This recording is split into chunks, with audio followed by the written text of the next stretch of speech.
Hello, hello, hello, guys. How's it going this afternoon? How's it going? Tonight, guys, we have a good show tonight. As you come in, don't forget to give this live a like. Give this live a like. The title of this live, guys, is The Uncomfortable Conversations Within Our Community. I want to encourage you guys to please share the live with others. Please share the live and let's get more people watching as we continue on the live. This is a continuation, guys, from one of the shows which we had done on this subject. The uncomfortable situation is we have many deportees that have been returned back to Haiti, and upon return, they are being placed in a Haitian prison.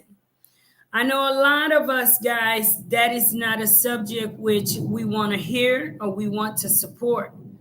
But keep in mind, some situations may hit differently when it hit closer to home.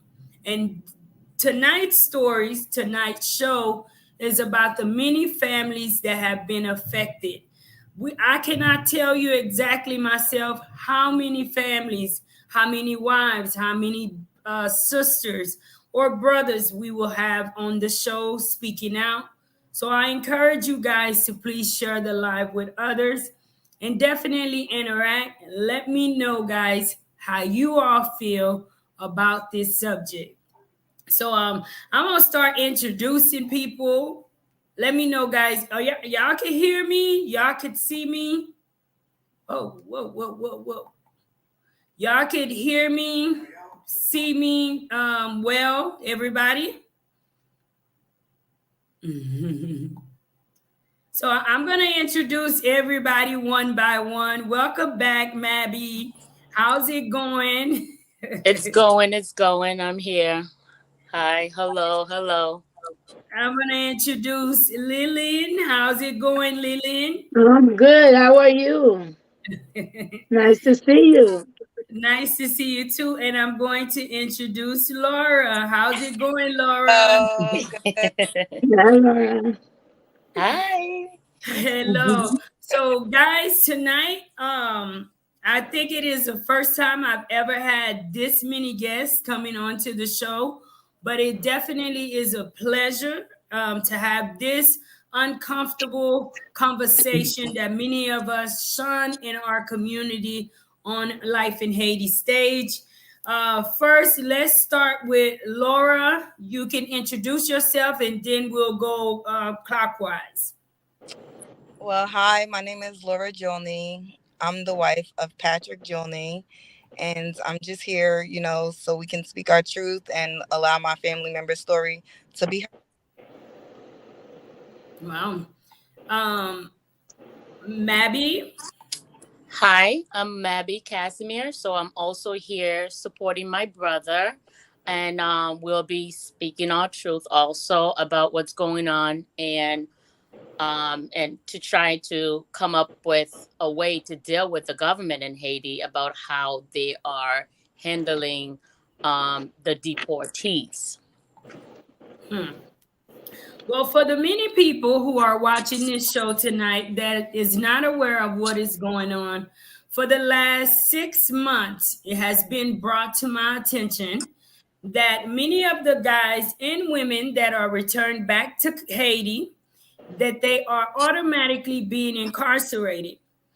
I want to ask you all to please share the live. And as you continue to watch the live with us, I want you to sometimes step outside of yourself and hear this story without being judgmental. And I know you guys can and definitely will do that.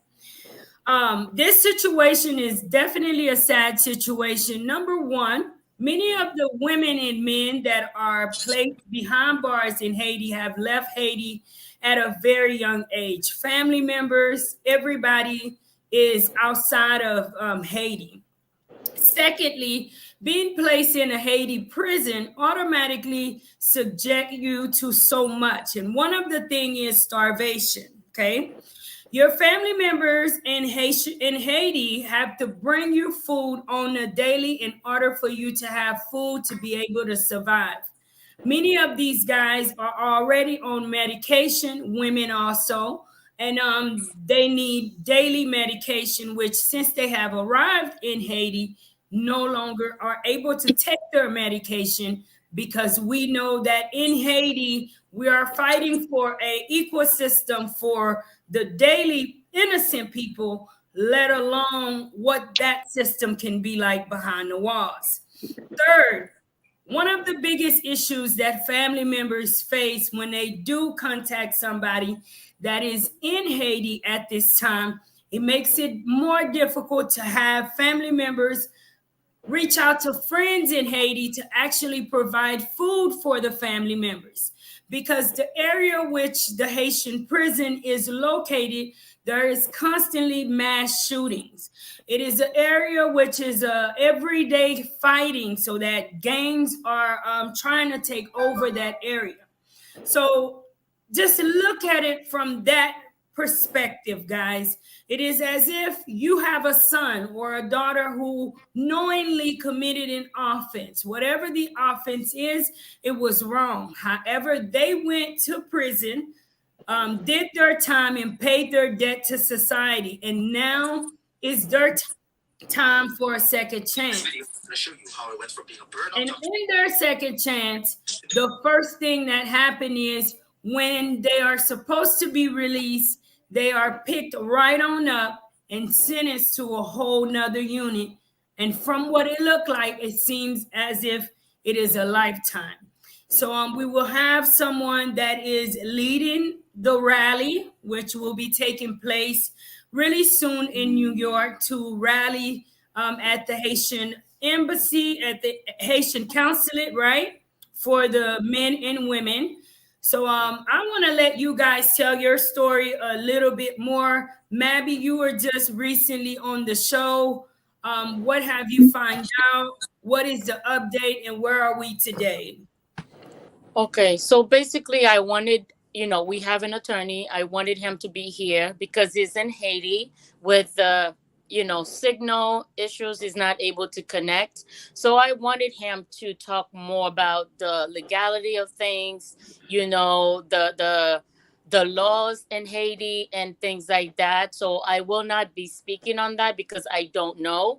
But at this time, we haven't received any information to whether or not there are charges against my brother that him in front being in front of a judge, nothing like that happened. And so basically what we do know is that he's there, he's alive, and is at the what's the name, the what's the name of the prison there? Yeah, Penitenciaria Nacional. So that's where he is right now. So he's mainstream. He was sent there without seeing a judge, which definitely going there, you have to be charged with something. There aren't any charges. The attorney is going out for information, is not able to find anything. My brother left Haiti when he was just barely 4 years old. So there's no way that he had any charges in Haiti, and he's being put in prison and trying to keep my brother while he's in prison, paying for everything, the amount of money that we have to pay on a daily basis just to be able to bring him food. And you have to pay these officers so that he can get the food that you bring to him, because sometimes it doesn't get to where it's supposed to be. Like, they don't allow you to get inside, so you have to pay somebody to bring him the food. And sometimes it's like, I didn't get the food, or I didn't get the water, I didn't get the ice. We even have to pay for the bucket for him to use the bathroom. So we have to pay for everything, for clothing, everything on a daily basis. So we're spending money on a daily, not knowing what's going to happen when the government is going to make up their minds about what they want to happen. I have not heard anything from the Haitian government about how they're going to, what the stipulation is or what they're going to do about these men. It's not just my brother. It's about over 30 men in prison right now. And the cell that my brother is sharing with 30 something guys which is totally outrageous and humane, using a bucket, not being able to lay down, not having space enough to lay down. People are just sleeping, standing up.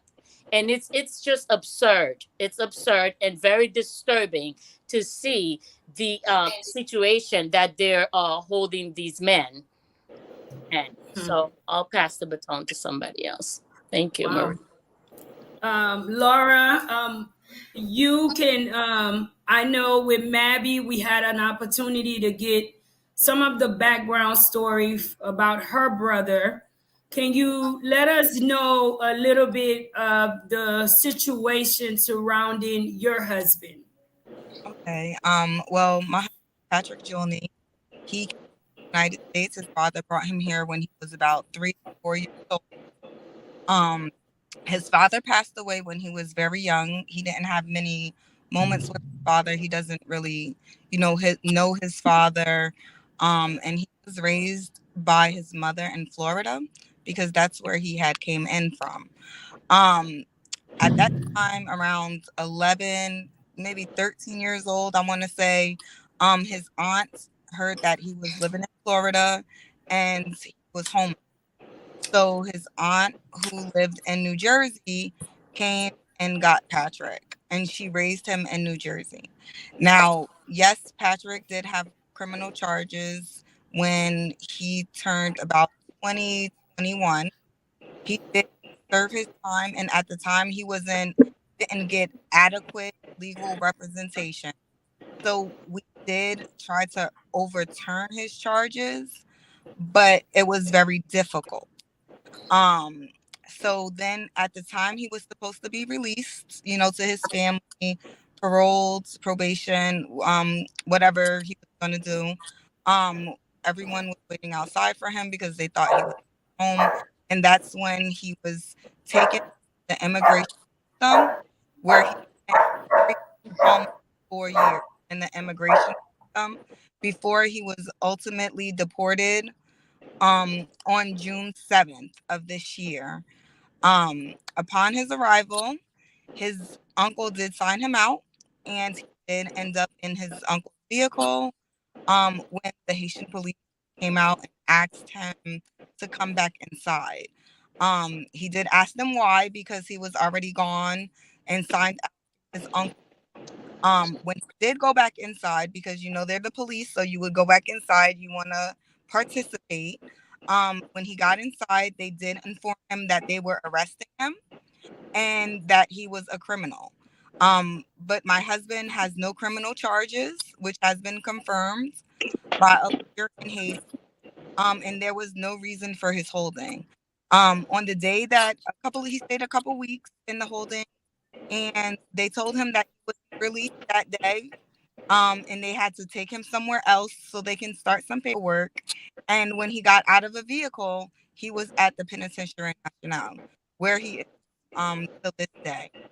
Um, the conditions, I would say, are very inhumane, and it is illegal to hold someone in Haiti without any charges.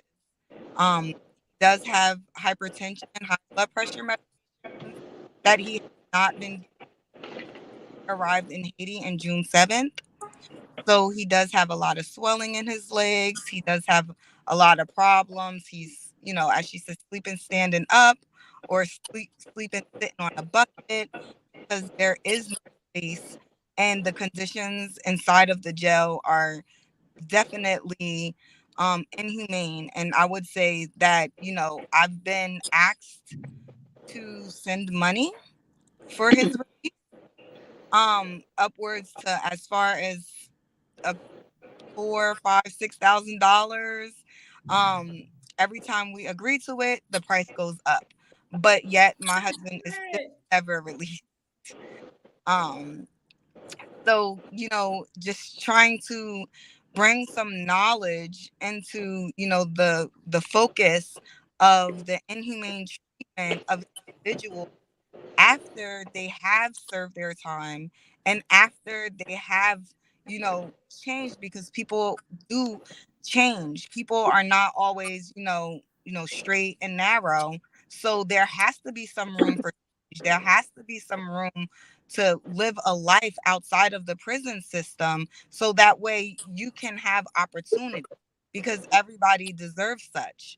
But in the Haiti, they're not allowed to happen by extorting people and holding them in inhumane conditions.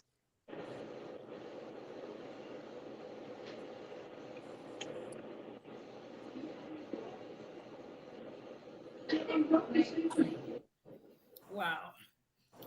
Lileen, what would Yes. you like to say? Have Yes. anybody, Hi. and I Hi. want to ask everybody this same question too. Have anyone,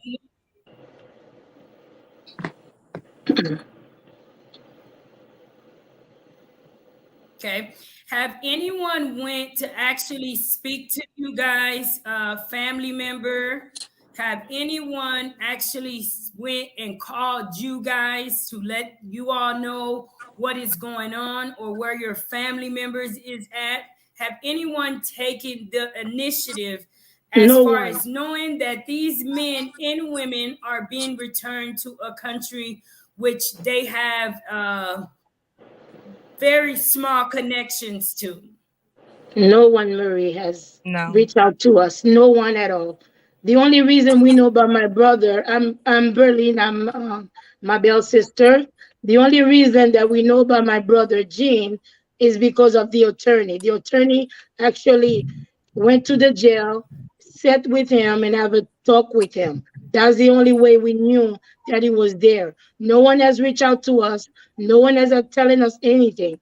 What we need the government to do, they need to investigate this. The lawyer saying that they don't want to touch the subject. Yes, they do. They need to touch the subject because this is a matter of life and death. These people are in jail. If they don't have anybody here to support them, they're not eating, they're not drinking, they're living inhumane. It is not fair to them. They did not do anything in this country. They brought them to this country, back to their country. That's fine. But they need a second chance. They don't need to be in jail in Haiti. They didn't do anything in Haiti. They don't even know Haiti. The government need to touch this subject as soon as yesterday because these people, they will die. Wow. So, as you speak on this subject, for the many people who are watching, and I am sure I have deportees who are watching, I want to say that I have rubbed shoulders with many deportees in this country who are definitely taking advantage of their second chance and really taking the initiative, fighting to do something positive within the community. But there is always a background story, guys, to why decisions are made and why certain stance is taken. And what I'm learning is many deportees in our country, guys, are dealing with a level of depression. And I want to say it starts from the era where they were incarcerating deportees. And many of them are getting released and somewhat heartless and want to. I believe that the Haitian people blame a lot of the things which is happening on the streets of Haiti on all of deportees. And that is one of the things that's the shameful thing, which is why I say this is the uncomfortable situation, because many people, the government, how they interact with deportees, it is as if we do not deserve to live. It is as if we do not deserve a second chance, guys. And that is why we are able to be treated any kind of way, and it should be okay for it to happen, because as a deportee, I don't have feelings. If you pinch me, I don't bleed the way the normal everyday Haitians do. So I'm gonna send a message as we continue to with this show. I want to encourage many deportees, guys, to continue to do the right thing, even when it hurts to do the right thing. Because as you can see in this country, having came out of a bad situation, this is not the most welcoming place for deportees. So you have to make a conscious decision on a daily to do the right thing so that we can change this narrative about all of people that are deported to Haiti, that we are the reasons why this country is the way that it is. Let me ask you guys, have you spoke to immigration in the States? Yes. Because, you know, having been through the process myself, have you reached out to caseworkers? Who have you reached out to in the States that can reach out to somebody here in Haiti to get somebody's attention? For myself, I have reached out to immigration. We did reach out to them via email. A lot of the communication doesn't, it's only one way. We send an email, we voice our opinion and our concerns, and we don't get responses back. Now we have reached out to Senator Bob Menendez's office and Cory Booker's office, which is senators here in the state. We did have meetings with Congresswoman Bonnie Watson. um they listen to our stories, so they do send a staff member who does listen, and we do share our concerns, and we share a lot of the things within the immigration system that are going wrong here in the United States. There's always promises, but they're never follow through with the actual promise that they do make. So we have to reach out, and we have to continue to reach out to them more than once, because we're trying to not ask for their help, but we're more demanding it, because we have to be persistent, and we have to force ourselves on them as such, because if not, then they will do absolutely nothing, which they're already doing absolutely nothing already. But the agenda is to keep talking to them, keep nagging them, keep bringing it to their attention, to let them know that this is not died down. This is actually increased. And there's always deportations to Haiti in the midst of all of the confusion that's going on there. And they're aware of the situation and the conditions within the country itself. Yet we still subject the people that we're supposed to protect, that we're supposed to asylum for, and convention against tortures, to these torturous conditions. So that's not actually helping. So the problem is, what is these asylums for?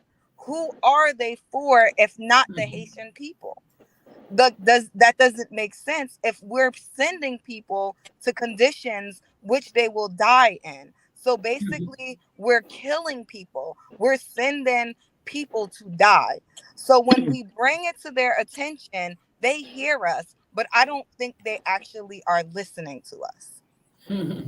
So, one of the things I want to mention to everybody that may not be aware of this, Haiti is a country which allows deportees to come in. People are returned back to Haiti because in the country's description, it does not say torture and unusual treatment upon return. You have countries like Cuba, Vietnam, Iraq. Those are places that are known for incarcerating their deportees as soon as they reach the gates of their country. They're subjected to being tortured. A lot of the times, similar situations which is happening in Haiti happens to them. Those countries, the United States, do not allow people to be returned back to. Exactly. My thing is, it's an in-depth situation where you viewing it. For me, it is the odds are all the way against us. It is as if making a contract where the contract constantly is one-sided in every aspect for Haitian people. We need higher people to speak for the people of Haiti because this is a form of torture. Mr. Jackson just mentioned, he says, Sister Marie, what if you don't have family bringing you food? What happens to you? Does the Haiti government just let you starve? Now, I will let you guys answer that question. What happens, because it is your family members that have to be subjected to this. So you all know what happens in the event coming from the States. When we know the States, chow is 3 times a day, okay? Whether you like it or not, it's edible, right? What news are you getting as far as food? How are your family members eating? How is the government making sure that they have food there? Like I was saying, Mary, there is no food. If you don't have someone to you know, if you don't have any money to send to someone over there for your loved ones, they will not eat. So that's why I was saying it's a matter of life and death. So if you don't have anybody providing the food to them, they will not eat for the day, for 2 days, for a week, for a month. And then what's gonna happen when you don't eat? You die. So it's the same situation. I'll get to you in 1 second, Mabby. It's the same situation, guys, which somehow, if dropped off Haiti's country's description as to why they are still allowing deportees. My thing is, since every country have the right to accept or deny someone to be deported, if it is a fact from what the government is thinking or saying that all of their problems in this country is due to deportees, why continue to accept people that are being returned back into this country? That's a Why good not question. stand up and say, no, we will not accept any more deportees? That if they committed their offense wherever, then you deal with them. Why subject people to cruel and unusual punishment if you know for a fact that deportees are who commit crimes in our country? You may continue, Mabby. Yes, I think you really touched on what I really wanted to bring up. So, yes. So just like Laura was saying, we all in different states. So I'm in a different state than Laura, than Berlin. So we're not in the same state. So I have reached out also in my state, and I've gotten no answers, nothing.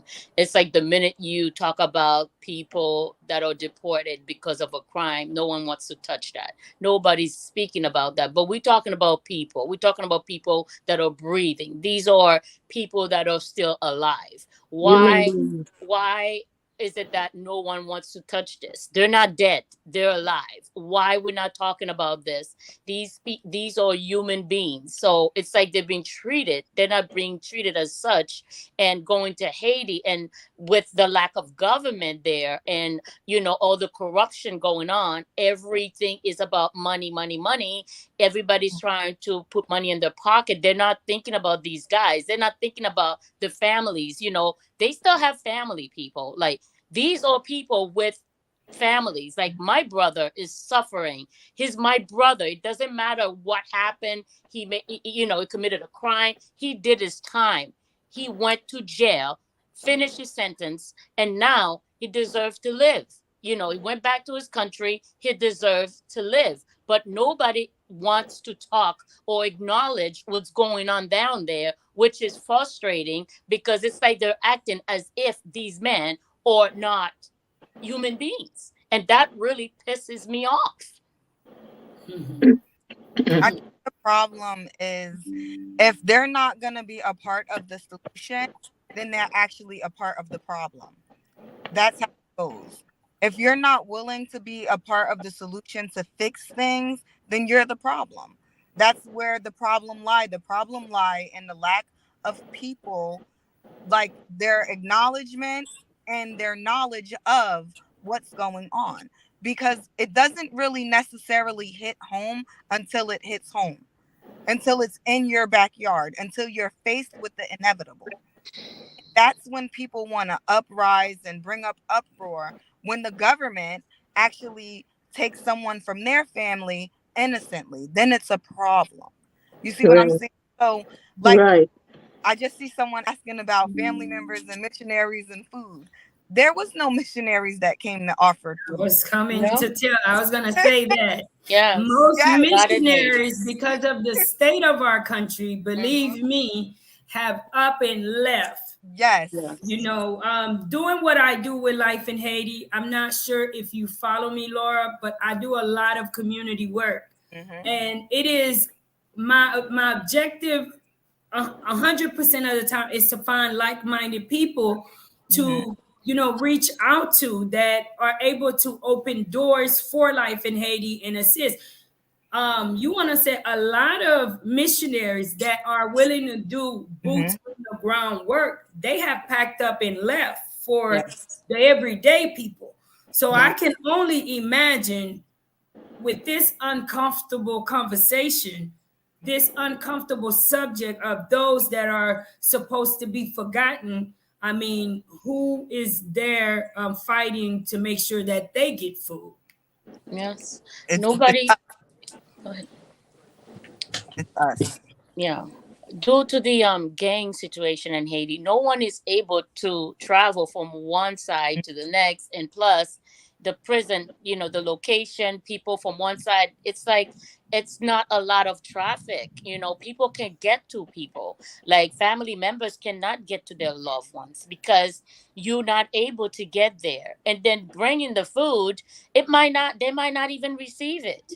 They might even not even take it. You have to pay somebody. You have to pay the officers, and it's like it's not one, it's not two, it's all of them on duty that day. So you have to pay all these people for your family member to be able to get the food that you bring, that they're not getting at the prison.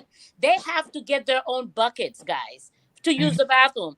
We have to buy their buckets, like the family members, we have to send money to get that. You know, we have to buy the clothing, underwear, and then that also gets stolen in there, you know, because other people don't have. Not everybody's family member has anybody that can engage or can travel to the prison on a daily basis, you know, to make sure that their family members are eating.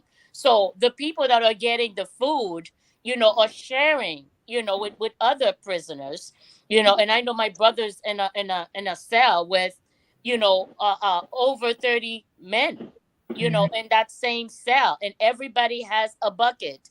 And you can see these men are literally sitting on top of each other because there aren't any place to move around, and they don't get outside time all day. It's like they're ingested in that little room, staying on top of each other. You have all these men, some of them are hungry, and you know, you have to pay for anything and everything. You know, getting the bucket was one thing, but getting the bucket to him, you have to pay a couple of officers before that bucket finally get to him. So that is the problem, you know. And we have the government trying to, you know, it's like, you know, it's a hostage situation because we have to pay a ransom for our family members that are in jail for not committing a crime, because they did not commit a crime in Haiti. They were not charged with anything. There's nothing there. And my attorney has gone everywhere. There's no charge on my brother. He left Haiti before he barely was 4 years old. He has no charges under his name. And then Of he's being course. kept there. We have no idea what is going to happen or how we're going to help everybody. It's not just my brother. It's, you know, Laura's husband in there too. Other people, multiple people, other family members are going through this ordeal on a daily basis, not knowing what's going to happen to our loved ones. So you mentioned about the gangs and stuff like that in the area. And guys, I want to ask you all to please share the live. If you've yet to give the live a like, please do so. For everyone that support this channel, Mr. Seal, I just want to say thank you, Mr. Jackson, Danny Riddle. Thank you guys so very much for your super chat. Your support of this channel is very much appreciated. But tonight, one of the biggest support I ask, please share the channel. The main objective here, guys, is to reach somebody. I know that a lot of my viewers are well connected as far as within Haiti. guys, and I ask that you find it within yourself. Many of you guys have adopted me as a daughter, and imagine at some point I could have been one going through those same I could only imagine, because I had already had a nervous breakdown and none of that was happening.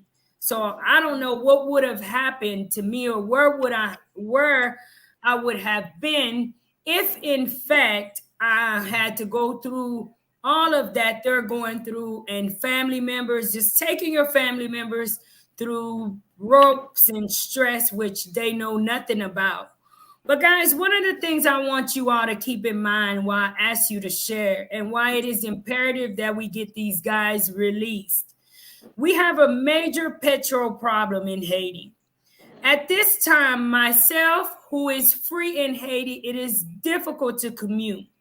Whether you commuting in a personal vehicle, whether you commuting in a public vehicle, either way you are commuting, guys, commuting where it used to be maybe $1 can now reach up all the way to $10. Gas prices have reached, sky high prices. And not only that, it is one of the most difficult things to get in Haiti. So imagine for these men and women that are sitting at home in the US worried about family members.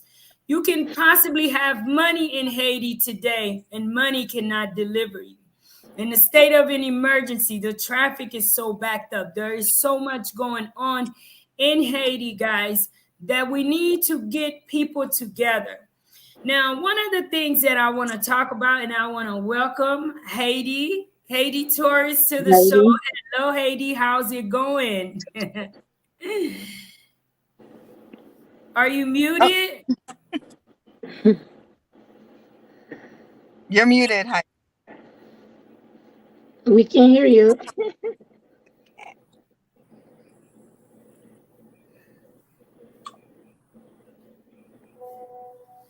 You're just muted, unmuted. What? There you go. There you go. Oh, we still can't hear. You can't, I still can't hear you. You might have to log out and log back on. Try that. Yes. And well, I also invited, yes, I also invited Heidi to the show, guys, because she is one that have organized a rally up in New York. And each and every one of these ladies that are on the panel will be packing up and traveling up to New York, guys. You are better to tell what is the objective one by one, Laura. What is the objective? Why are you all doing this rally? So the objective is to bring the concerns of the extortion and the inhumane conditions to the forefront of the Haitian consulate. Because before people are deported, they are speaking with the Haitian consulate. And we're just trying to change everything, put a new outlook on the deportations to Haiti. Basically, we're asking them to stop deportations to Haiti because of the inhumane conditions and the treatment once the deportees are coming off the plane. Wow. Mm-hmm. So let's get Haiti back on. How's it going, Haiti? Can you hear now? No. No. Can you? It's still not working. A little bit. Whatever you did. A little bit. Something's happening. Can you hear me now? Yes. Okay, yes. Great. How's it going? Good. I've been listening to some of it, and it's a powerful to have all of you badass women like leading these efforts, right? I'm so proud of Laura, Berlin, and Mabel for speaking up, right? And honestly, and I'm just like, it's an honor for me to be working with all of you to bring liberation, right, to your loved ones. from like the U.S. to Haiti, the struggle for freedom continues. And thank you, Marie, for the opportunity to talk about this on your show. No, it's an opportunity to have you on the show. I want to ask you to begin with, where does the passion come from, Haiti, to do what you do? Yeah, good question to start off. I am undocumented. I'm from Honduras. I've been in the U.S. for the 10 years. I've gone to school and college here, and half of my family is undocumented too. And I got involved as a student in high school, where I organizing with community and other immigrants in my city. And then I started doing this after college as well, just like getting involved in the community, learning more about what it's like to be undocumented. And then in detention and deportation, I had a friend of mine who was deported and other like family members as well. So, this is something that you cannot run because it's family member that is like directly impacted by it. And I first met Laura and Patrick in 2020, sorry, during the pandemic. And we were learning about immigrant detainees who were doing hunger strikes in New Jersey, demanding their freedom. So, I am in different aspects. I'm involved in this work. Wow. So, how did you come about? Who contacted you to organize this rally? How did the Haitian nationals? How did that document end up on your desk? So we were, once Patrick was deported, right, we thought that he was going to be just released to family members. And after a couple hours, I'm like checking in with Laura. Have you heard from Patrick? Have you heard from Patrick? What's going on? And, Laura was the one who told me that, oh, yeah, like he's being taken to the police station. He was there for 2 weeks, and we were like very scared, right? We learned about this, the rule, right? The same day that Patrick was deported, a friend of mine and also a comrade right in the movement like sent me this document describing more about the ruling in 2006 with the judge, right, that said the judge in Haiti said this, right, it is unlawful to detain people, right, because they have not gone through any legal process, right, there's no charges, no opportunity to see a judge, nothing. And we were like, oh, this is why Patrick is detained, right, because Patrick is coming from a detention center, had previous criminal convictions. This is why he's being detained. And our fears came through, because we thought that in 2 weeks he was going to be released. Because that was usually some of the pattern, right? That people will wait for a family member, they will do whatever they have to do over there, and they will let them go. And then we find out that he was being transferred to the National Penitentiary. And I'm like, okay, what do we do, Like, who is our target? So we were like, okay, we have to go to the consulate. And it was on a call with Laura. We're like, if we have to go to the embassy and the consulate, we're gonna go. Because elected officials in the US already didn't even care here, right? We were fighting so hard for Patrick and other men who were in hunger strikes who were detained, and they were silent.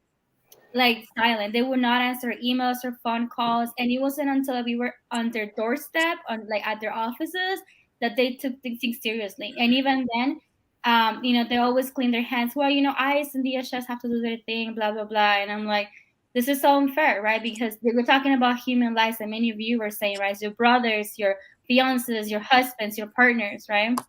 The ones who are detained. And that's how, we were like, what do we have to do to bring attention to this? So let's do a rally outside of the consulate. And I started reaching out to Laura about planning, and other people here in New Jersey and New York that have been supporting Patrick and other immigrant detainees with hunger strikes and against the deportation.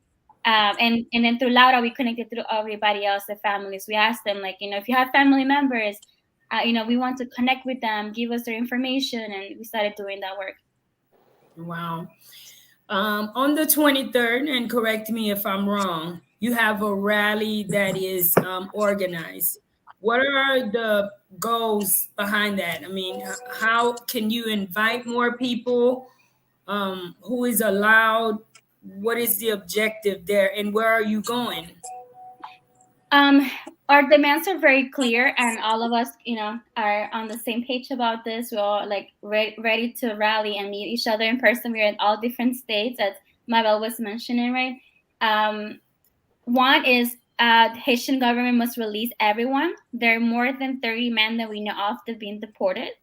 And the second demand is they also need to pressure the U.S. to stop all deportations to Haiti, because what we have seen so far is the pattern that for the past 6 months, every other month, people have been deported to Haiti. About 5 to 7 men have been deported from like different detention centers on the same flight, and put in the straight out to the national penitentiary. It wasn't until Patrick was deported that we were like learning about this practice, and we were like, now we've been telling other organizations and legal service providers, right?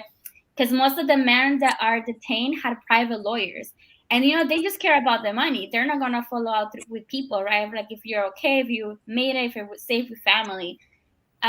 So one thing that is I've heard so many times is that they think that they're invisible, that right, that like they will be forgotten, and they will like they will just die in the detention. And I think it's one of our fears, right? So that's why we got clear with these two demands, and it's not only to the Haitian government but also to the U.S. They are responsible. They did this. ICE knew that people were being detained, because if you're doing this for the past 6 months, you should know about this, and they're liars. They are an organization that has no accountability to any other part of the government. They do whatever they want to people, to humans, right? And so we don't want them to get lost in the system like many other people in jails in Haiti, in the US, everywhere, right? So and we're having the families, so we have more families that are going to join us. It's open for everybody, and this is a way for families to get connected. When we published the article, where Mabel and Laura were quoted, like another family member reached out to me via email and was like, my fiance is in Haiti right now. I want to come to the rally. So I connected with her, right? So it's just a way for us to bring visibility and publicly, denounce what's happening and bring other families together as well. Wow. What would you like people to know about some of these young men and women that you are fighting for? And everyone can answer this too. What would you like for people to know? Go ahead, everybody. I'll follow you. Well, we would like people to know, for me, they're human too, and they deserve a second chance. That's all to it. They deserve a second chance. Yes, they need to let them get out of jail because they did not commit a crime, because that's the whole idea behind everything. They did not do anything in Haiti, and that's the main thing right now. So these men are being held hostages. They did not commit a crime. They do not have anything against them. They didn't do anything in Haiti. So now they being held, you know, as hostages. Yes, basically that, like they said, to reiterate that everybody does deserve a second chance, because that's the part of the rehabilitation process, especially in the justice system within the United States. The incarceration is supposed to be a rehabilitation system that's supposed to rehabilitate you and allow you to go back into society so that you can have a second chance at life and correct things that you have done or in the past. So that's the thing, is the past is the past. We have to live for that and move forward. And their incarceration here in Haiti is not allowing them to do so. They're affecting family members outside of the jail, is as if we're in jail ourselves. So a lot of the time people don't look at it as such. So I'm just asking everyone to please, continue to spread the word, to continue to fight for what's right, because second chances is something that everyone deserves, and they're not getting that. Wow. We have, would you like to say something? Well, 1 second, Haiti. I will save you for last because I know you lead in this movement. So I'm sure you're All of gonna us are. top it up. But we And have all of us Billy are Good. troublemakers. That's right. So, because a lot of people are associating this happening solely to criminals or people who have committed an offense from the States and being returned back. But we have a comment from Billy Saj that says some of us came from Brazil and crossed the border from Mexico to US, and they still holding us with no criminal charges. Wow. Yes. So some of the guys are just coming from, wow, from in search of life, basically, because many people in Haiti, there's not much opportunities offered to our people. And why in search of life, being returned back to Haiti for them to figure out what they're gonna do, are being held without criminal charges. It's crazy. Jim Rock says, my loved one is being held in jail in Haiti and it's heartbreaking. His children needs their father. This situation is traumatizing for us. So guys, I want to encourage you all, if you've yet to subscribe to this channel, please subscribe to this channel. Please give this live a like, guys, and don't forget to share the live with others. Haiti, what would you like the world to know about this subject? They're facing, especially about the people that you're fighting for. Can you repeat the last part? Couldn't hear you. No, I said, what would you like to tell the world about the people that you are fighting for, that you have organized a rally for? There is a passion, a force behind it. What would you like to tell the world about these people? Why are you willing to sacrifice your time to see them get a second chance? I'm with the people. I am about building power with all the women in this call and the people, other families are joining us. One thing that I know is that they won't listen to us until we make them uncomfortable. And I'm talking about like to the officials in Haiti, in the US. They respond to that, right? And we're not alone. We have a community behind us. And we will continue to take it to the street, to their offices, making noise on social media, at their home if we have to do it. But this is a life or death situation, right? Every day that goes by, all of their men are facing that their health will deteriorate. Like they have been detained from a jail, from a regular prison to ICE detention with horrible, inhumane conditions. So now a prison in Haiti. How much longer do they will have to? How much more can they endure? You know, if I am undocumented, every time that I go to a protest or a rally or like I expose myself to things, I know that I'm risking a lot of things, but I always feel safe because I have people behind me. And I know that if I were in that situation, like my friends and my community will rally for my freedom. You know, it doesn't matter how long it would take, but I know that they will step it up. And I'm also older sister like Mabel, and like I know the struggle. I'm also someone who it's having so close to Patrick. I know that I consider him to be a this man that I want to have a grill with, like another family member, a brother. So it's not just like it's just family. They become family to you. We're all in this struggle together. ICE did it to us, like separating families. I know what that's like, right? So we're not gonna stop fighting. And like for everybody that's watching this video, if you have family members, please share with them. Like get them involved. Get Laura's phone number or Berlin or Mabel. Get talk to them. Get them involved because they're as a support system, right? Their husbands and brothers are detained like in the same units, right? This is how we organize together, and I fear for them every day. That goes by. So we really have to continue fighting right together, because they're just one family. It's like 30 men, and the number will keep increasing. And we already denounced this at the international level.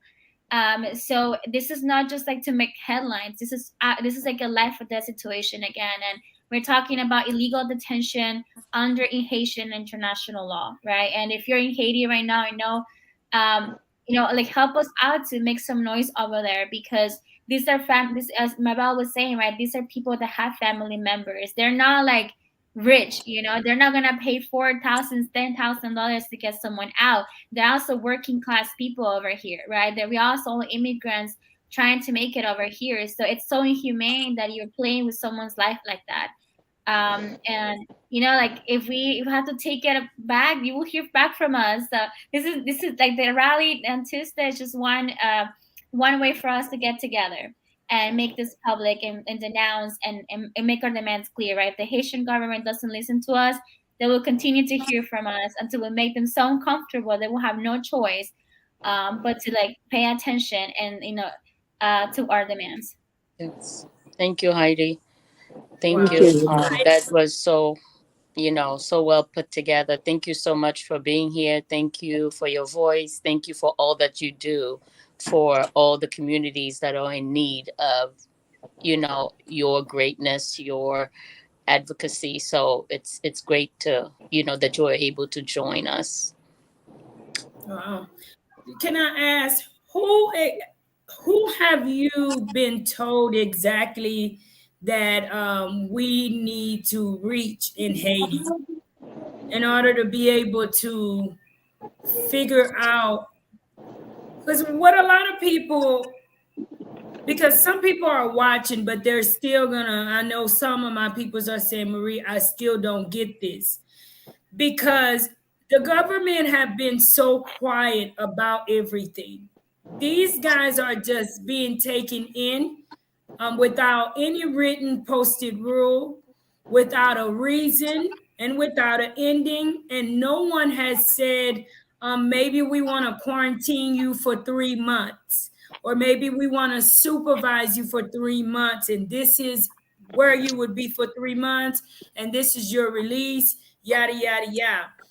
Who exactly have you been told that is in charge that could assist these men and women in Haiti? I will ask the Mabel or Berlin or Laura to answer that question, because I honestly haven't heard much.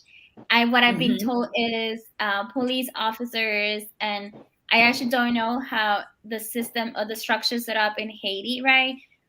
What we know is there's no charges at all, and no chance to see a judge. Like they can just get lost in the system, or like die literally in a cell waiting for an audience with a judge. So there's no due process for any of them. And I will add, you guys can add more on that. Yeah, just like you were saying, Heidi, there is nobody. No one is reaching out to us. We don't know anything, We don't know what is going on. Nobody's saying anything. So we have an attorney that's doing all the footwork.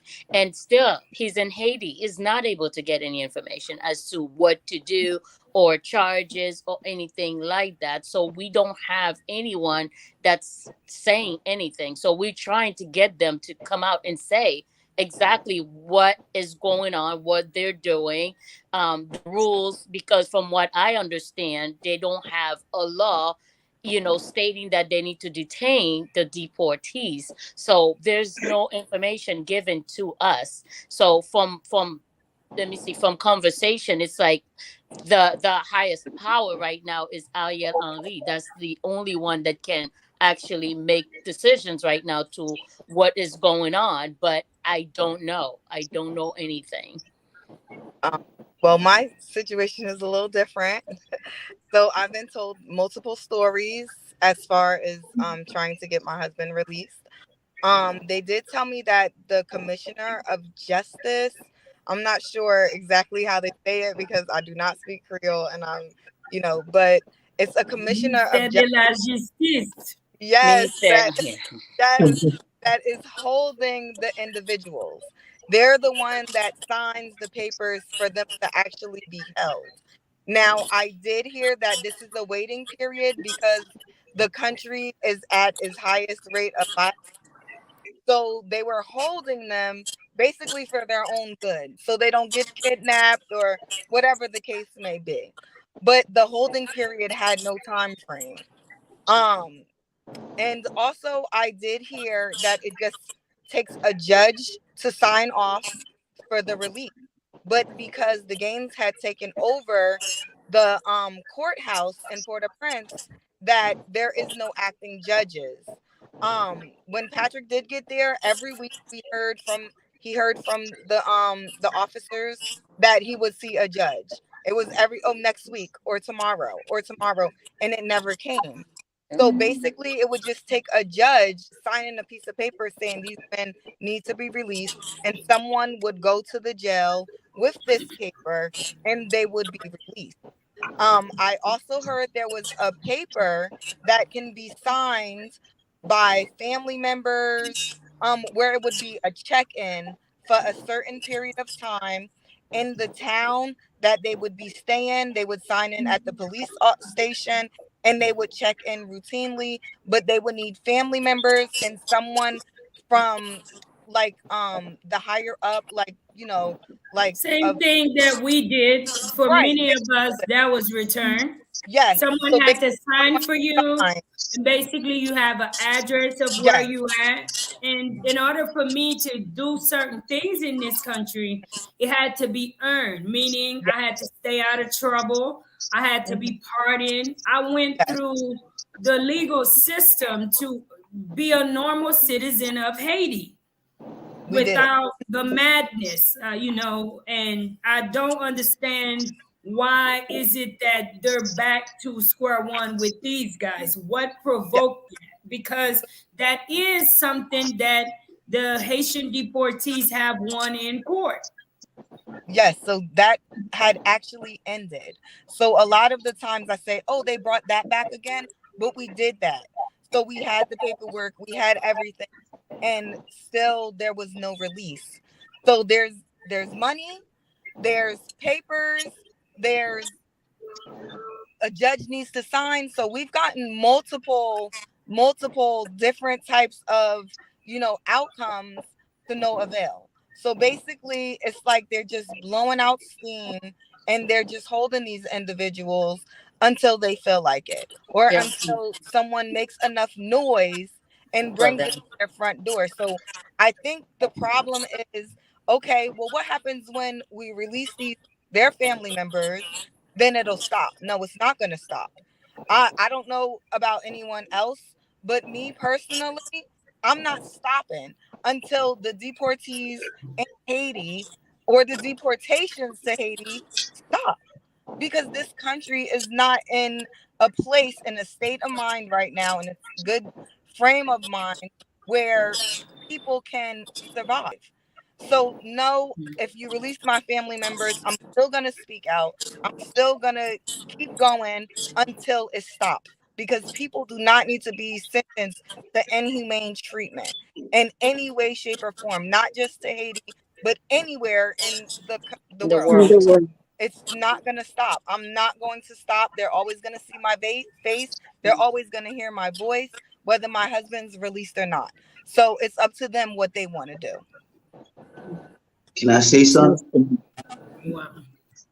Good So evening, I everybody. want to introduce you, Right. Ricardo. How's it going, Ricardo?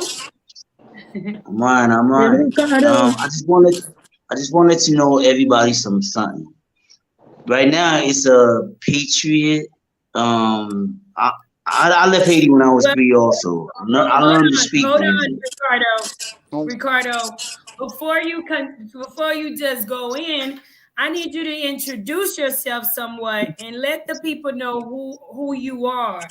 We're gonna slow down a Okay. little bit. We want to get the people get to to know know you. who's speaking. Well, I'm a friend of the family of Casimir, Jean Bertrand Casimir, and I've been going back and forth down there, going inside the prison also to help the brother. The money the family spends daily business every day. We just trying to get something. It's getting more expensive every day. But I wanted you guys to know something also before I continue on all this. It's a patriot holiday, something in Haiti. I don't know. I left Haiti when I was 3. But it's a patriot, and from my understanding, my homeboys that's down here that let me know, these people is not gonna get to the subject right now because I don't know if it's the time of the ceremony, whatever they have to do. Right about now, though, this thing is getting out of hand right now. We've been trying to get to La Fontaine. We've been trying to get to Ariel. I don't know why these guys is not trying to see their own citizens, you know? Because if they wasn't the citizen, they wouldn't be here right now. But this thing is getting crazy, and I'm listening to everything that you guys are saying, and it's true. You guys are spending too much money. It shouldn't be like this in no country. Wow. This thing is crazy, man. Okay, so Ricardo, let me ask you a question. Are you a deportee too in Haiti? Yes, I've been down here for 14 years. Wow. Okay, what was the process for you upon return? And I do apologize because I know some people don't really like to speak about their status, but here on Life in Haiti, everybody knows my story, so it is not. No, I don't mind. I don't mind doing that because I want everybody, men and female, to be free off this thing, this crazy stuff. But at the same, when I came down here, I only did 10 days in the division, basically the jailhouse. They didn't send me to the prison. I did 10 days and that's it. Somebody had to sign for me every day, and then the last day they sign for you and they let you out. That was it. I didn't do no more. This new thing right now is crazy. I don't know why it's doing. Well, I know why in a sense because people down here. That's why I don't go out too much, and I just stay in and work. But they saying that we're the one that's bringing the kidnapping down here, and that's why certain places they're not allowing when they deportees to come. I just got a message today in the north. They ain't trying to receive any deportees that's coming for anybody from the USA. And what you guys are fighting for, and I appreciate that you're fighting for us, these guys shouldn't be going through it. They did their time, they served it, they should be free. Amen. Wow. Well, as a deportee in Haiti, may I ask, because we want to hear good stories about people that's been returned. We want to hear that you are living and that you are doing something positive. You've been here 14 years, Ricardo. What have you been doing in Haiti? How have life for you been in Haiti? How have you taken advantage of your second chance? My mother, thank God she's alive still. She's the one that helps me. I've opened a small little business, and I do what I gotta do to just live. I make sure I'm not in that negative. That's all it is. Cause I learned my lesson. I did 10 years in 3 months, and I hope I hope every guy that's in there right now, whoever is signing for them, they stay positive. Cause the minute they do something wrong, the person that signed for them, they will arrest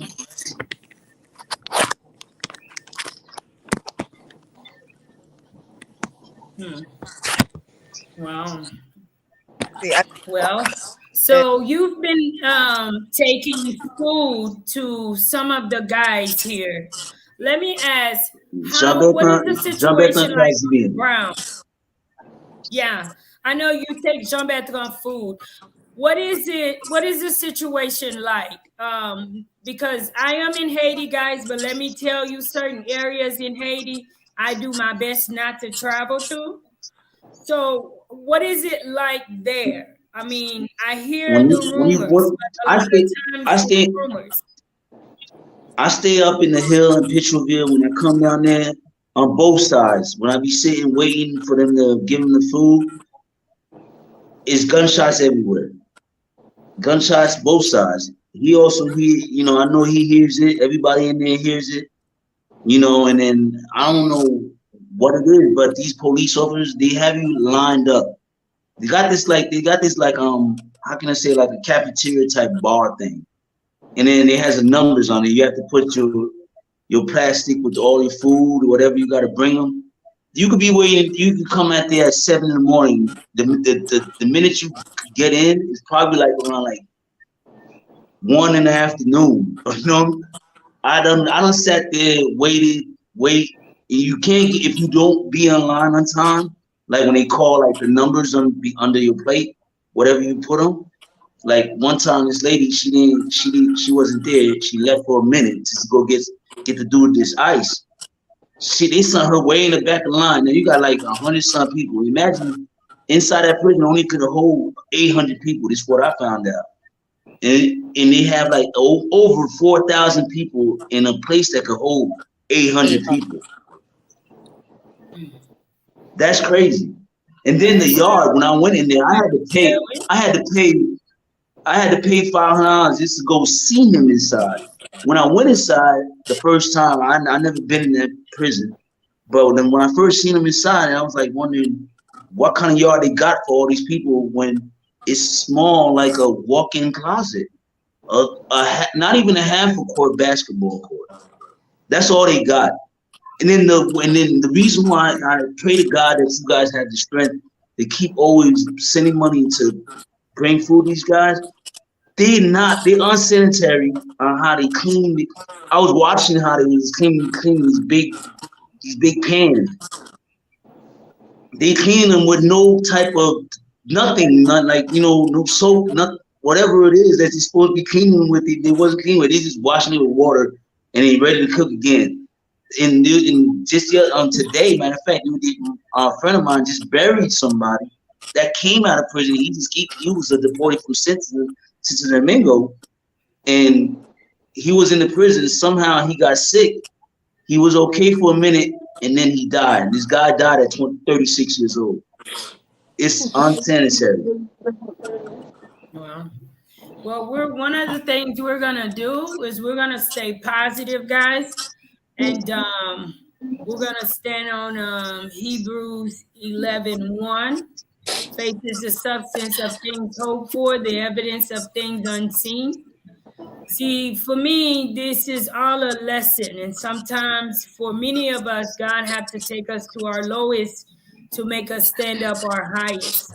And as you mentioned, I hope that each and every one of these guys would take it with both hands to understand the system of this country, to understand that if this country allows the everyday human beings, the innocent children, the innocent men and women to be mistreated, to live in unimaginable conditions, can you only imagine what conditions that the men and women live in that are behind walls?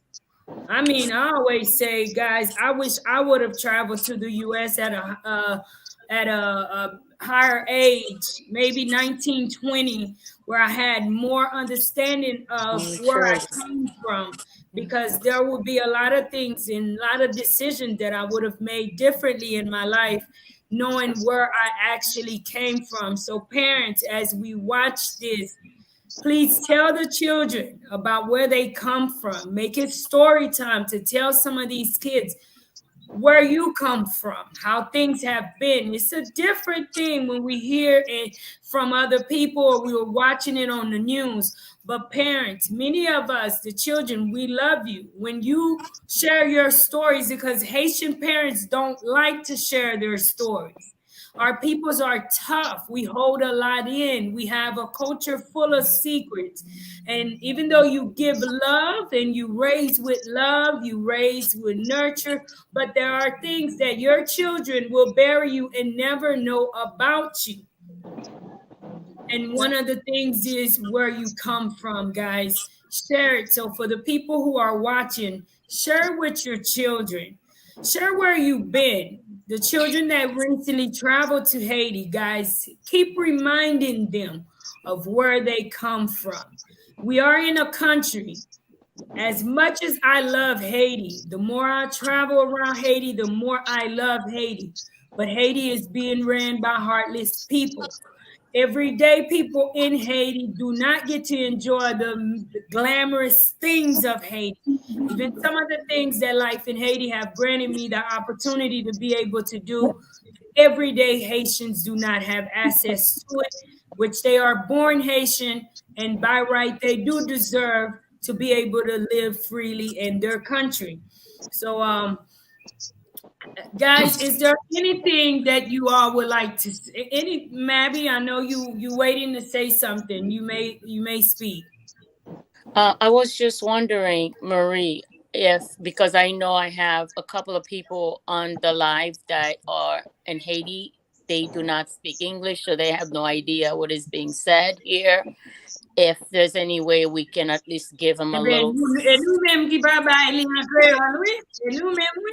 Because the thing is, we have to be fair to everybody. Because Heidi don't speak Haitian Creole, and then Laura does not speak Haitian Creole, and that's the whole. That's why it's flowing the way that it is.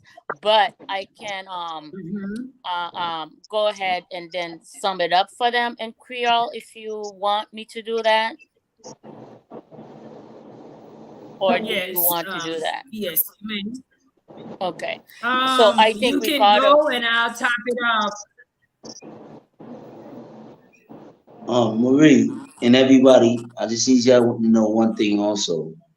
The police, wherever the guys are at, when they come out, they have their alliance with in the immigration down here. Right now, I'm already at $1,500 US just trying to get a passport. They still haven't gave it to me yet. They make right now. I already paid it $1,500 US just to get my passport. They still haven't gave it to me yet. So Your you Haitian will have passport? some type of you will have some problems with that if you want to get your family member out this country to a better place. Well, hold on, Because Ricardo. Hold on, Ricardo. Let me just share some knowledge here. Because as the creator of Life in Haiti, I've had the chance and opportunity to meet different people. And we're not going to be discouraging here because I myself am one that's been returned. I have been able to obtain every one of my paperwork. I have everything that I you need think. to help me. Well, that's why I say let's not be negative, right? Because see, Haiti is don't feel marin parin a lot of the time. So you have to know people. My Know dad, somebody that knows But somebody. my dad was the chief director of the National Bank with Human Resources, and I'm still having problems. mhm. Mario Well, I Molanciero, he will say died. He this. died in 2013. Okay, we will talk about this further in the background. But just because Ah, someone has been returned to Haiti doesn't mean that there are things that they will not be able to do. Being the creator of Life in Haiti, I was told by everyday Haitians that as a deportee, no one would support me, that I could not do what I wanted to do, that I could not put kids in school, that I couldn't build homes for people, that no one would take me serious. I got all the kinks, and I looked at all my haters, and I tell them, look at me now. Amen. Hey, Amen, my right? sister. Go. Look at me now. Talk about it now. Look at me now. Yes. Good Now job, I got Marie. a Look lot of at me now. people getting in And you're doing line. great. Look at me now. You go on, There's girl, with your absolutely bad nothing self. that you can't do with God. All right. So, That's Ricardo, right. we will get in contact and we'll talk more, but it's all about the people that you know in Haiti. And I want to tell you, young man, there's absolutely, now that we know each other, there is absolutely nothing which can't be done. There are things I'm still waiting to do that I wait on the right opportunity. I don't rush. Because sometimes when you're rushing to do things in Haiti, you make mistakes and then they feel that rush, so they misuse you. They will put a price on things that they know they cannot do. That is the culture, and we have to learn the culture, so we be patient. But I don't think there's a thing you've mentioned that you want to do here tonight that cannot be done. You want your passport, you want to travel, all that you want to do. I have all of that. And the reason why maybe you don't see me catching flights is because everything happens in God's timing. And at some point when God grants me the ability to be able to purchase the ticket, to be able to go this and that, the sky is the limit. I do not allow my deportation status to limit what God can do in my life, because God continues to use me as a vessel. And I am myself sharing this platform for them in hopes that many of them would get out and we would follow. We will become a force, that we would do positive things in Haiti. I do not support deportees doing nonsense. I do not support anybody that's been returned to this country that's going to be a part of the problems in this country. So my people, please know that I'm not supporting people that are on to the nonsense in this country. That's part of the problem in this country. The minute that I find out, and even family members will tell you, I'm so strict, guys, in my way of living. The minute I find out that you have that secret life, if you look like I can't understand how you live in Haiti, I don't deal with you. Period. I don't give a damn who deal with you. I don't deal with you. They can deal with you, but I know I'm not going to put my family in a situation where you are, look how y'all are right now. I'm not going to allow that. I'm not going to do it to my children. My life doesn't belong to myself. I have too many people which depends on me, guys. So I'm hoping that each and every one of these guys would take advantage of this second chance. And I'm going to tell you something, Ricardo. It's not if, but when they get released, the sky is the limit. There's absolutely nothing which they can't do. And you know why? Deportees should be ashamed of themselves, because for 70% of us that are in this country, we have family support. There are people that we can make a phone call to that would not allow us to starve. There is absolutely no reason for you to come into Haiti and become a gangster still. See, some things is just in our blood. And even as family members, we have to accept that my child is not going to change. Because if you come to Haiti and you still with the nonsense, I'm going to tell you something, baby. I don't know what it's going to take for you to change. Because you ain't met no gangsters yet. These people killing people and they eating it. Exactly. Who you know? Exactly. Who you know in Haiti, in Texas, think that's cool. This burning is somebody cool and alive. unusual all around. These people burning somebody alive and everything. We're doing all that. Yeah, so we're fighting to get you a second chance. So we need positive people in this country, guys. And I do believe the love, the understanding, the education, the exposure that many that are returning back into this country have, we can form a force and definitely make a difference in this country. Man. What little you see of Haiti are the people that travels, that continues to pour that love. Because if we let Haiti be ran by born and raised Haitians that's never traveled, we're going to see this country get worse and worse and worse. Because they have no compassion. Why do you think they're able to make the rules that they make? There's no compassion. There's no love for human beings. There's no, it doesn't resonate. So it takes you guys, us, even though we're not coming back in the best circumstances, but know that everything happened for a reason. That's why I don't compare myself to other people, because my story is my story. Right. I probably could not have. The battle right now, you gotta understand. The only reason why we having this tough time to get through this especially over there in the state. Remember, we're the first independent black country. I don't think the white folks want to hear that.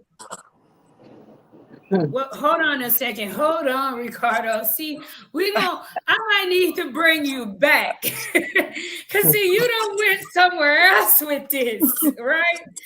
Because I'm gonna bring you back.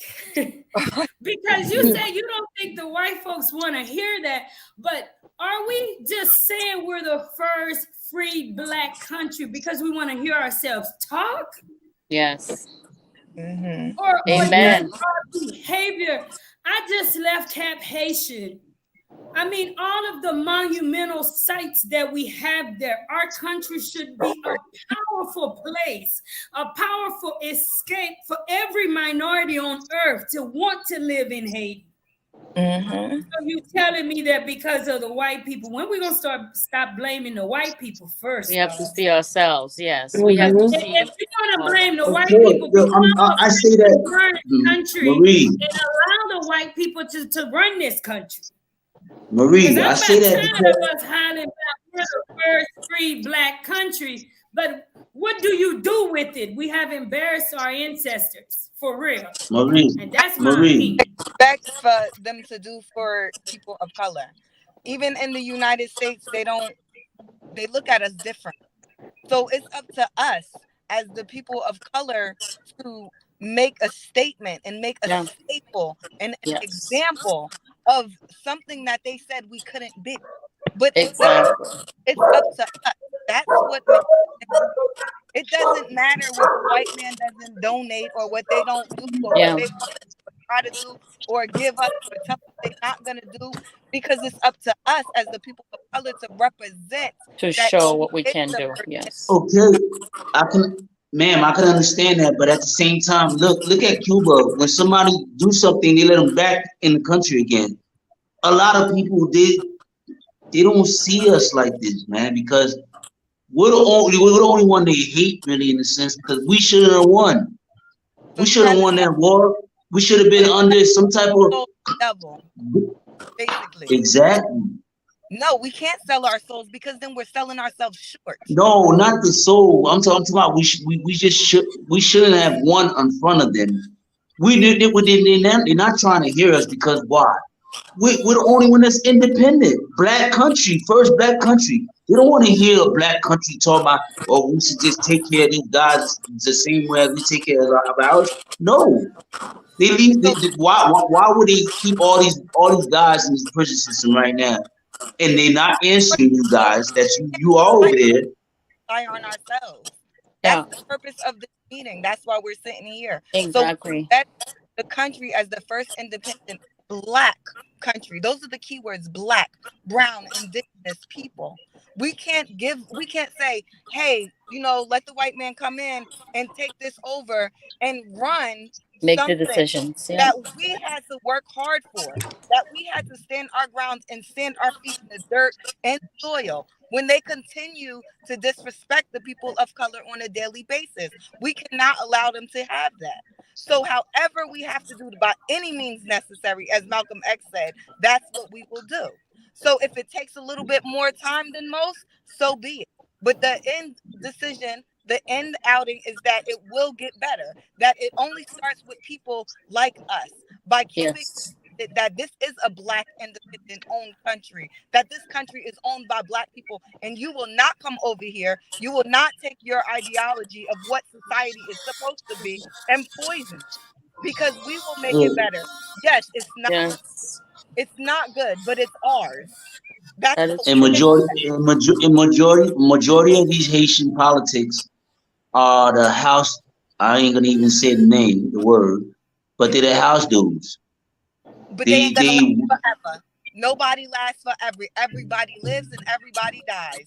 So it doesn't work like that. So then we have to raise the children. We have to teach the children, as Marie said, so that when they grow up, they can see it They through a know different about our light. stories. They're Yeah. exactly, the ones who's gonna run the country. exactly. Hmm. Yes. So So right now we don't have. Well, can't bow down to anybody because this is what we worked for. I mean, I'm not Haitian, but you can't even tell right now because I know. I feel I think offended. I'll hand you the baton.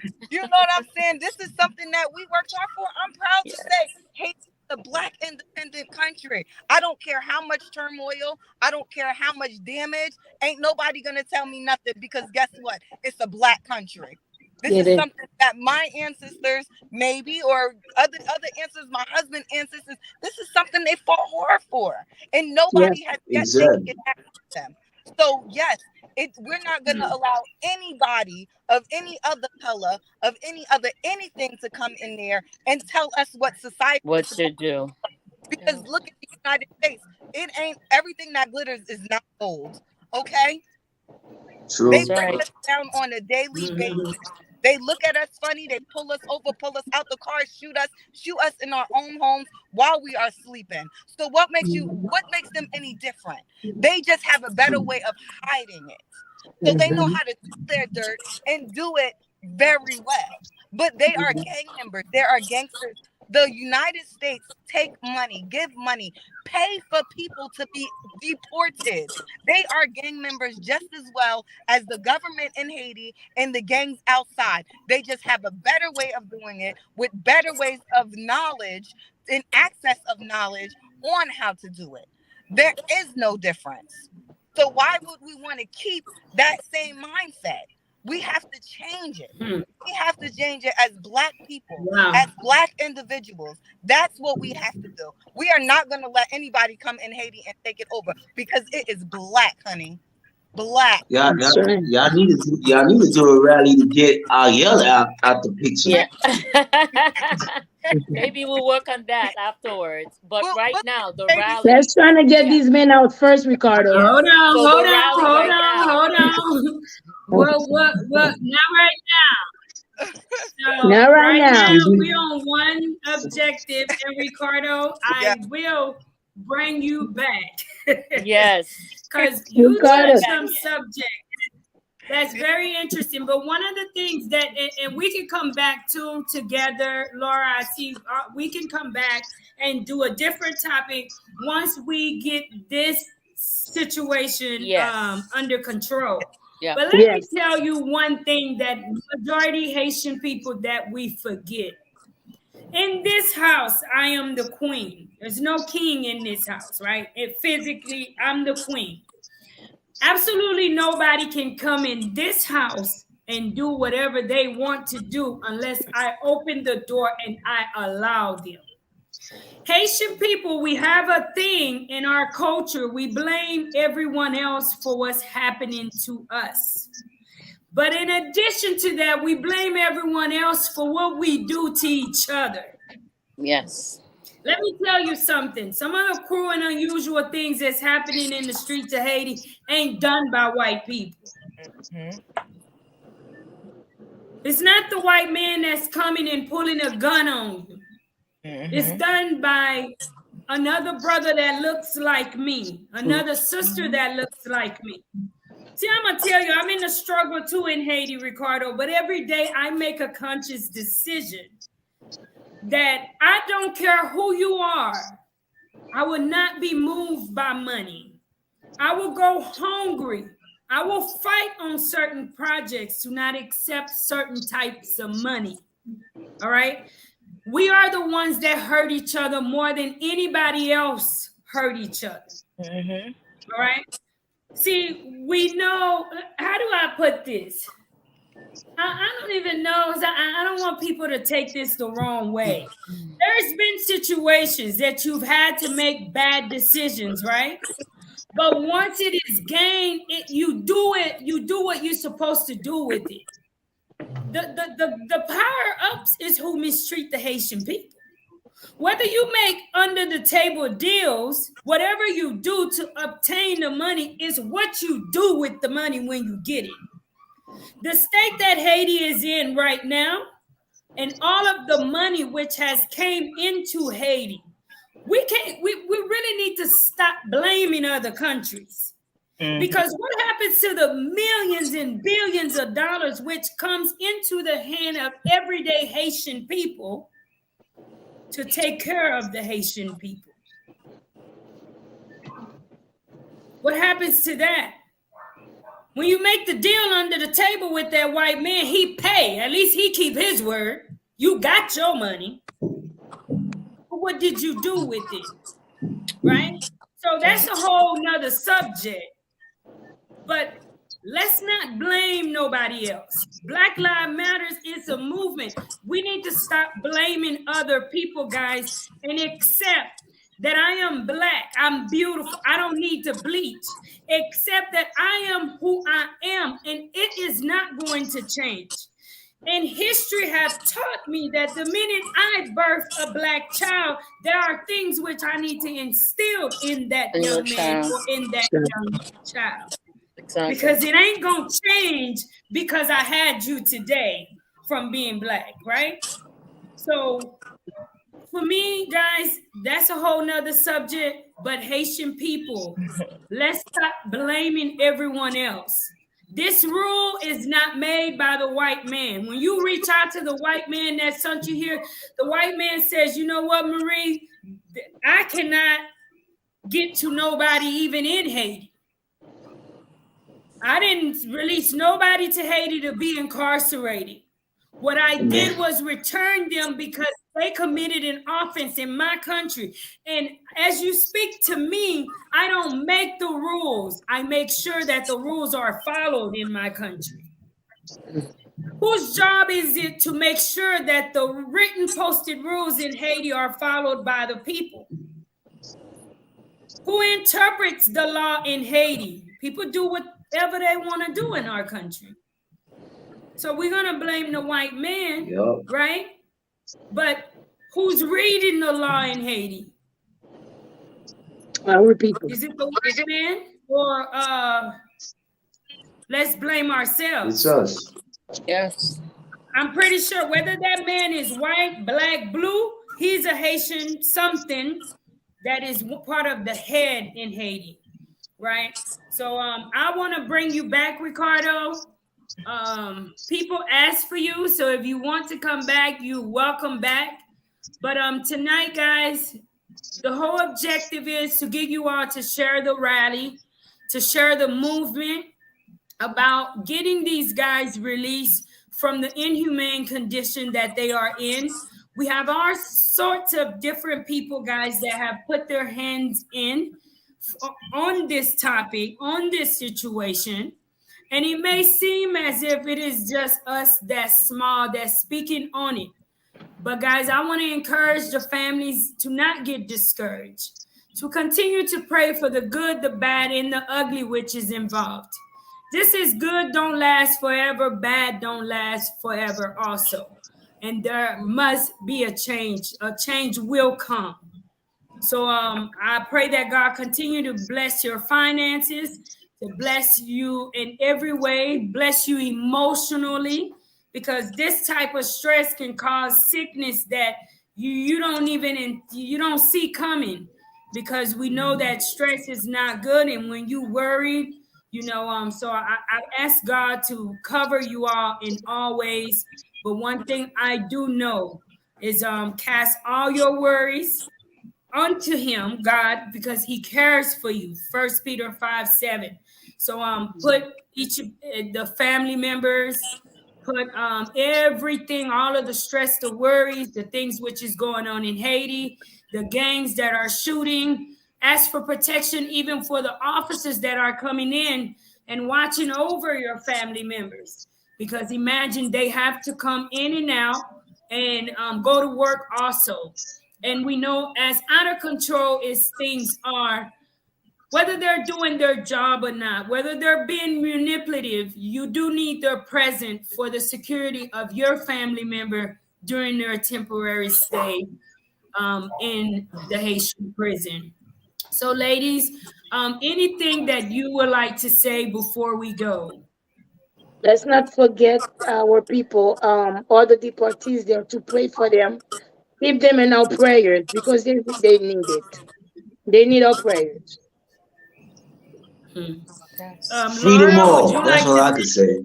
La deal. Yes. So se gon moun ki la ki pale kreol, ki plus tan de kreol, so live sa se pou moun kap déporté yo que yo kembe dans prison qu'on a envoyé dans pénitencier national côté que gen plus que 30 et jeunes garçons qui dans pénitencier national pendant ce temps pas aucune loi que yo pas fait aucun crime en Haïti que yo vinn dans pays étranger pas vle encore yo voye dans pays yo pour ta ka gen liberté dans pays yo pour monter cassien pour yo mais c'est pas ça qui fait. So gen on sorte de manifestation qu'après fait dans New York City le 23 août qui a mardi moi-même seulement avec et Laura qui sous panel là qui a participé là-dedans m'a sorti de Boston seulement m'a sorti Florida et puis Laura a sorti New Jersey qui pour aller New York ensemble pour nous aller gourmet pour tout le monde qui est en prison et pas frère non seulement et pas Marie Laura seulement pour tout nèg net qui dans même situation ça que yo trouvé en prison pendant yo pas ka wè juge pas gen ken charge sous do yo avocat pas contre ça pour dire chaque monde a mette charge à son l'autre monde ministre ça dit c'est un tel ça dit c'est un tel pas gen monde qui connaît y a joué on jouet avec nous et nous même n'a souffri famille a souffri famille a crié n'a dépensé matin midi et soir tout ça qui fait en Haïti c'est en américain nous pas voler boy ici c'est travail n'a travail pour nous take business boy ici pour nous voyer en Haïti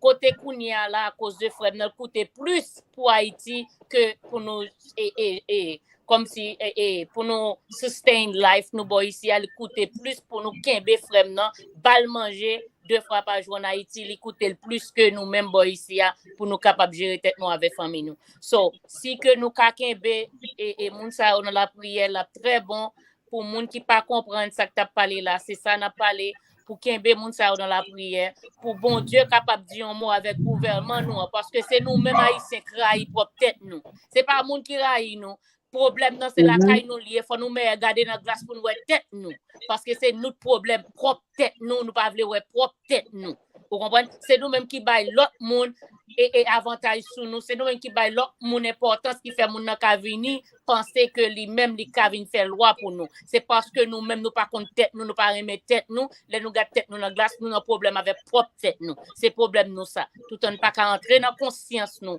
pour nous ouais ça n'a fait pas bon nous pas ka comme si gain en solution pour problème nous en Haïti parce que c'est nous même qui bataille avec propre tête nous c'est ça me dégain pour dire sorry Marie well said I'm done thank you well said I'm so sorry Laura it's just like look just go that's all I can say that let's go that's my family so I can't yes we're gonna go at it. yes just we're go, going to New York City we're going in full we're just gonna go there we're gonna make noises we're gonna bang into doors we're gonna start making noises because nobody's listening no one is saying anything people are not responding to our calls we're not getting our emails answered so we're not getting anything right now we need to make more noises so the people that needs to see this they get to see it so that they understand we are in pain we are suffering. These children are suffering. My brother has 4 children. He has 4 kids. All of us, we all suffering. So we need to stop this. We need to come together and get it into their brains.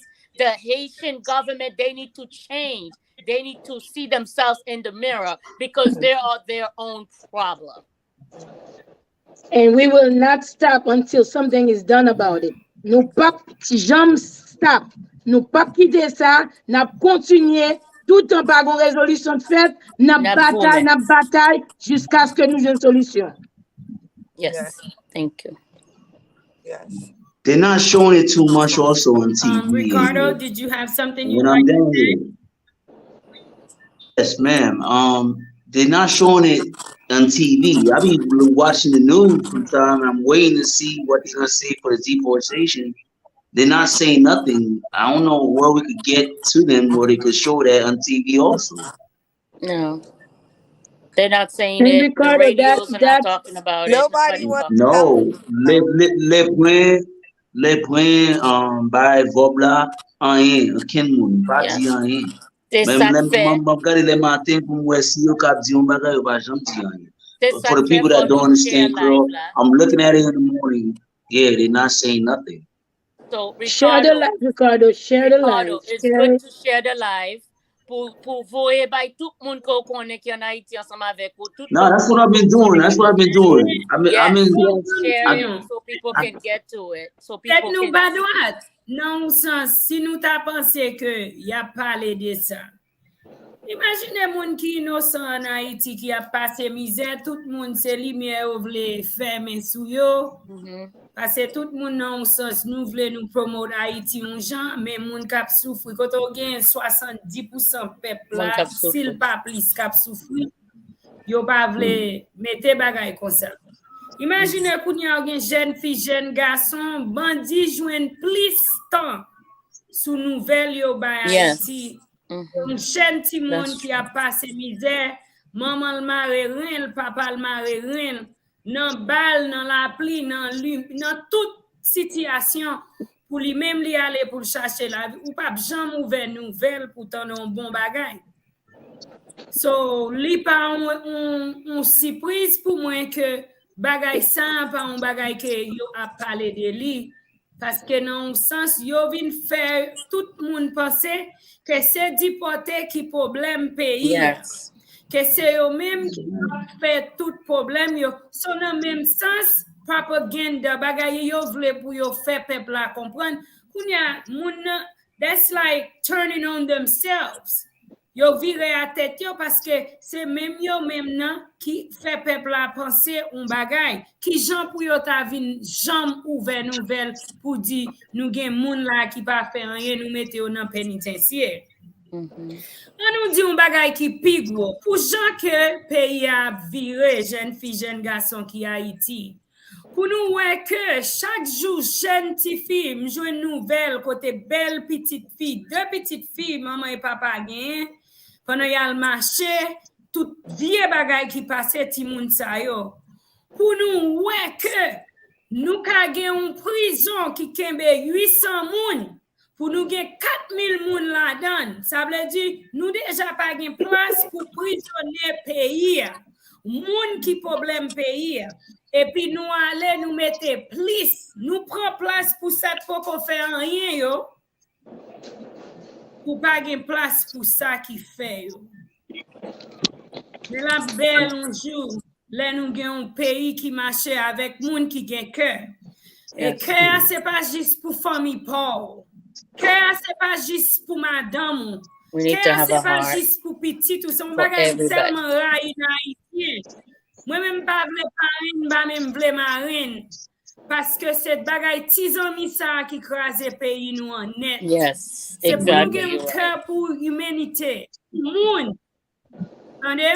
Parce que c'est pas seul petit moi soleil la lever le fermer pour lui. Il lever pour tout. Everybody. Et jour que nous gain plus moun qui vraiment gain cœur dans pays ça qui pour apprécier peuple là ou ouais que en pile bagaille changer. Nous pas gain place dans pénitentiaire. Mais nous gain pile crime qu'a fait dans pénitentiaire. Si nous gain place, moi nous ta kembe place ça pour moun qui mérite yo. Yes. Oui. Ba il déporter une chance si ou prend yo. Parce que depuis elle nan sang yo pour yo pas marcher droite, ou ap joindre yo pi devant quand même mettre kembe place là oui. Mon costume de mettre en dedans. Kembe. Mon costume de mettre en dedans. Yes. So. Moi souhaite que dit tout le monde merci qui regarde live là, tout le monde qui supporte live là, monde qui supporte channel ça et si vous là abonné avec channel là, pas vraiment parler en pile créole même c'est haïtienne, c'est tout travail moi fait et haïtien à n'importe là où me live m'a parler ou pas comprendre pile pied me dit Marie pas moi en créole et m'a dégager pour m'baoul gens que moi-même moi capable en créole. Moi voulais dire nous tout merci en pile. I want to tell each and every one of you guys thank you so very much. Thank you for being strong enough and willing to actually show your face. Thank you for having the strength to stand up for something that is right when everyone is against you. So that takes strength within itself. And I want you guys to stay encouraged. It's not going to be an easy fight, but it is definitely a fight that is worth fighting, and I do see victory in the future. Amen. Amen. Amen. Yes. Amen. Nancy, thank you so much, Marie, for having Thank you us. for Thank having you us, for Thank Marie. doing you, the Marie. show. Thank you. Thank Appreciate you You're you. for welcome, the Thank guys. you. And exposure. we I will do a appreciate you. continuation, definitely, guys. Yes. I will bring you guys back on so that we can keep the audience updated. Yes. Um, okay, my sister Arlene asked, what is the rally information? Where Uh, is the rally located? If someone would like to support you guys, where is it and what day is it taking place? oh, I Uh, just it's on Tuesday. Do you have anything, On Tuesday, Lori? the 23rd in New York Tuesday, City. 23rd in New York City. It will In definitely front of the be on Haitian Embassy. Second Avenue, and I believe that's in Manhattan. Um, Yes. so it'll be 815 Second Avenue. We will be out there at 10 a.m. We will be, out there, you know, petitioning. Everybody will say their, words and about their family members, and a At lot 10 more. a.m. or 8:15 a.m.? 815 Second Avenue at 10 a.m. in Manhattan. So everyone will be sharing their story. We'll be reading letters from family members, individuals. So they'll be learning a lot more. There's a lot more family members out there that will be sharing their story and information, more information. The more people that come out, the better. You know, we will definitely be doing a peaceful protest and rally. Yes. So our voices can be heard, because in the midst of anger and frustration, people don't hear anything. So we want it to be very peaceful so that we can be heard. Yes. It's in front of the Haitian Embassy. So if you don't remember the address, look for the Haitian Embassy. Then you will see us. We'll be there on Tuesday morning, like Laura was saying, at 10 a.m.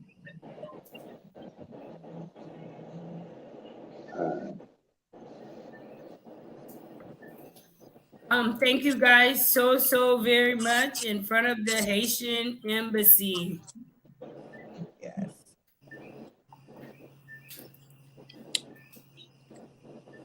Yeah, have a good one. Yes. So that's the plan, and God is gonna show us the way, you know. Yeah. So I just wanna tell you, yes, I'm sharing it. Yes. That's And the information, guys. I just shared it. So, guys, please share the live. I just want to tell you guys, thank you so much, and we okay. definitely will do it again. Yes, Thank you Marie. for having us, Also, So much. Marie. I forgot. Also wanted to mention there's a petition that's gonna be going out there. Everybody that wants to sign Will the this? petition, we can also send it to you. So we'll get the petition. I can share it, and then everybody that's following you can also see it and sign the petition as well. Oh, okay. So Okay. See, Will Haiti- this be on Facebook or YouTube? I think um Facebook. She I said believe Movimiento Cosecha will be going live. So that's Movimiento Cosecha. They will be going live. That's the group that Heidi with or yes. is with.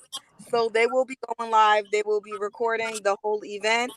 So definitely yes. We'll be sharing everything with you, Marie, so you can share with the Life and Your Marie audience. family. Yes. Okay. Wow. Yes. I definitely will, and I'll keep you guys updated. I'll share the information with everyone.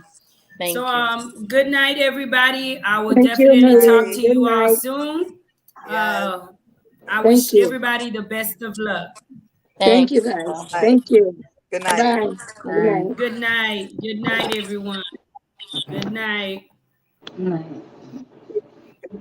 Good night. Good night. So I just want to say thank you guys so very much to everyone that joined me tonight. So before I leave the live, guys, and thank you, Mama Lucy. Thank you guys so very much.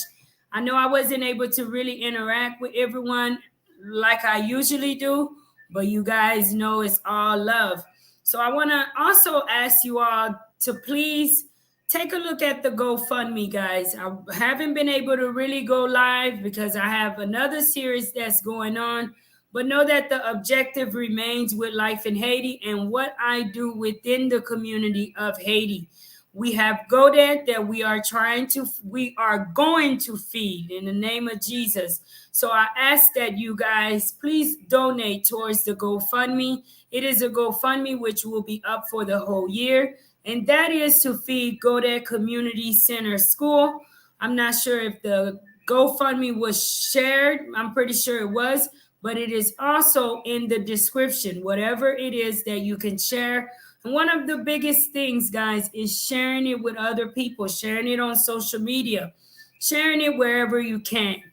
I encourage you guys that are watching, as you watch these videos with Life in Haiti, please watch the ads, guys. The ads mean so very much to each and every YouTuber in which you support, guys. So when you come into Life in Haiti, let the ads play. Whether you're watching it or not, let it play, guys. That means a whole lot towards the channel. I really enjoyed you guys. Ghetto Flower, Tammy, my sister Kay, Arlene, every one of my peoples tonight, guys. Let's make our voice heard. If you know somebody that can make a difference in these families' lives, that can make a difference in the young men and women lives that are at home in a prison waiting on us to make a difference for them, guys. I live outside of myself. One of my biggest joy living in this country is helping those who are unable to help themselves. And I know if you follow Life in Haiti, definitely we share something in common, and that is helping people who cannot help themselves.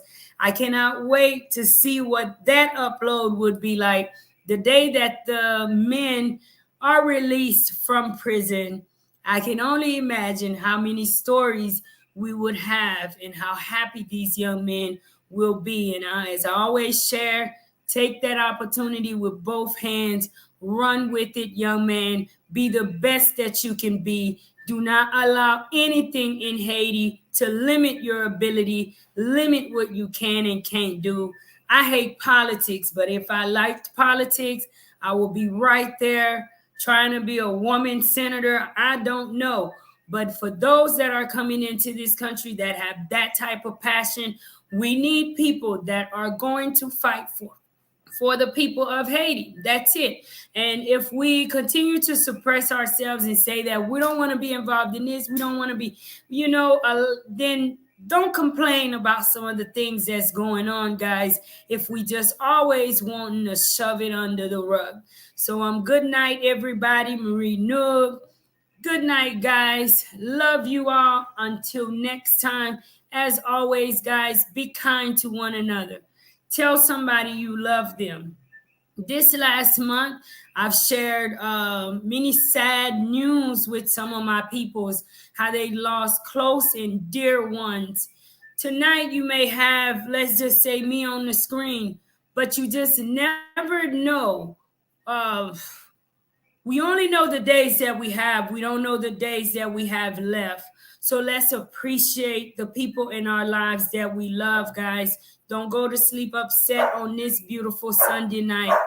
Make amends. Tell somebody that you love them. Give them somebody a hug, maybe a compliment. Take care, guys. Until next time.